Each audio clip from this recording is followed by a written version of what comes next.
Insperity presents the Small Business Advocate Show with Jim Blasingame, brought to you by FedEx, CareerBuilder.com, and Palo Alto Software. This is a copyrighted production of Small Business Network, Inc., all rights reserved. Now back to ringside with the voice of small business and the champion of the entrepreneur. Say it now, gentlemen. Undisputed heavyweight champion of the world. The Small Business Advocate, Jim Blasingame. We're back, 34 after. Thanks for hanging out with me. I'm Jim Blasingame. My pleasure to continue to be with you. We're commemorating the 10th anniversary of the events of 2001, September the 11th, 2001, now known as 9/11, I think is the typical way people refer to it. Our good friend Rich Galen is with us. Rich has been with us since before those days, and he's in Washington. That's where he lives. And Washington, as you know, was one of the cities. One of the locations of an attack, the Pentagon, which is not that far from your home, is it, Rich? When I heard something, because I was working from my house back in those days. Yeah. And I went out on out of the den, which is on the first floor, and it just walked us 8 feet to the front door and looked out, and so I could see the smoke from the Pentagon fire. And then, and we'll get into some more of this, but by that time I knew that things were going on, because I was, as usual, I was at a stand-up desk that I had in the den, and I was watching some old movie, which is the background noise I use during the day. Mm-hmm. And my wife called and said, "Turn on the TV. I think we're under attack." And so I flipped it over to one of the cable news stations, and just in time to see the second plane hit, and of course everything went. So you weren't aware of anything going on in New York previously then at that time? No, had no idea. I wasn't watching I typically watch one of the business channels in the morning, right? Because I'm pretty clear on what's going on politically, and I don't generally want to hear what somebody else thinks.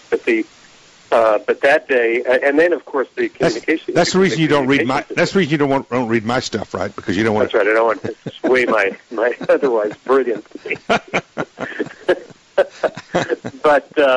But then they shut down the airspace, and the only thing you could hear in the sky were fighter jets out of Andrews, patrolling the skies, and of course nobody was clear on what was going on. So the reports. There was one report that there was an explosion at the State Department building. I mean, when you live in Washington, you know where all these places are, and they're all within a couple of blocks of each other. And so it was just an astonishingly frightening day, and it really did take 24 hours for everybody to get their legs under them. I was lucky in that I only lost one friend. Who was on that plane that went into the Pentagon? Barbara? And Barbara Olson. Olson, yeah. And I didn't know her. I never went around that side of the Pentagon again. The only time I went there, the next time I went to that side of the Pentagon was for the 1-year dedication ceremony. I didn't know Barbara, but I still miss her. Yeah, she was there with it. She was a pal. And if you know the story about her conversation with her husband Theodore Olson, who was a member of the Bush administration in those days, she was being courageous to the end, wasn't she? She was calling him to see what she could do, and what a poignant thing. If you've ever heard Ted relate that conversation that they had by cell phone, Rich, I was just wrapping up in fact, I wrapped up my show. I got off the air. I went out, left my building, and got in my car. I was going to run an errand, and the radio, when I cranked the car, the radio came on, and in the news, somebody they just broke in. It was, it wasn't news time, but the radio announcer broke in and said a plane's crashed into the World Trade Center in New York.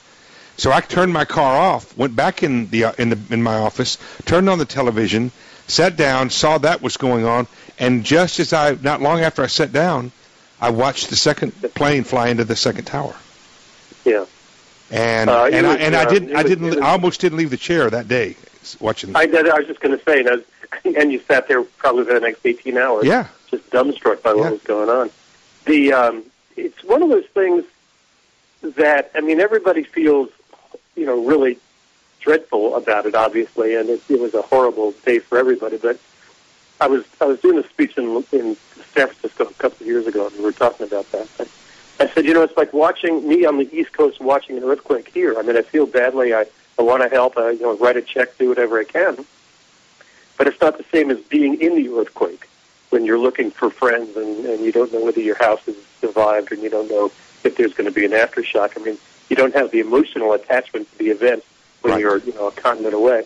And I think for a lot of Americans, that's one of the reasons that the order to continue to fight terrorism has cooled to a great degree. Right. It's because people recognize what happened. I want to talk about that. They did everything they could, but it's not the same emotional attachment as having been in New York or here in Washington or where my wife and I are going this afternoon. I want to talk about that in the next segment.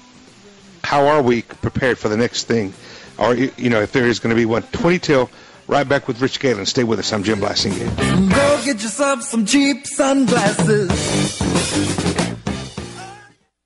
Insperity presents the Small Business Advocate Show with Jim Blasingame, brought to you by FedEx, CareerBuilder.com, and Palo Alto Software. This is a copyrighted production of Small Business Network, Inc., intended for the private use of our audience. Except as otherwise provided by copyright law, all other copying, redistribution, or publication without prior written consent is prohibited. All rights reserved. Prohibited. All rights reserved. Prohibited.